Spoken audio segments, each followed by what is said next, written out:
இரவு நேரங்கள்ல மக்களோட கண்ணுக்கு எதிரவே சேலம் பைபாஸ் ரோட்ல அமைஞ்சிருக்க இந்த முனியசுவாமி கோவிலுக்கு லட்சக்கணக்கில் கோடிக்கணக்கில் நன்கொடை வந்தாலும் இன்னைக்கும் கூட இயற்கையா அமைஞ்ச ஒரு சிம்மாசனத்துல அமர்ந்து மக்களோட குறைகளை தீர்த்து வைக்கிற ஒரு தெய்வம் தான் இந்த வெண்ணங்கொடி முனியசாமி.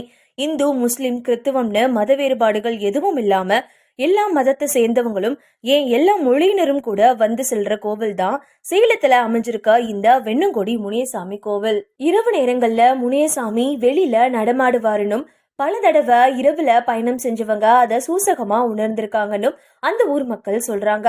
அந்த மாதிரி முனியசாமிய பார்த்தவங்க பெரும் கண்டத்துல இருந்து தப்பிச்சதாவும் பல கதைகள் ஊரை சுத்தி உலா வந்துட்டு தான் இருக்கு. வெள்ளிக்கிழமை அமாவாசை நாட்கள்ல பூஜையில கலந்து கொண்டு வெண்ணங்கொடி முனியசாமியோட கம்பீரமான ராஜ அலங்காரத்தை பார்க்க கூட்டம் கூட்டமா குவியிற மக்களுக்கு நடுவுல கூட்டத்தோட ஏதாவது ஒரு மூலையில இருந்தாவது வெண்ணங்கொடி முனியசாமி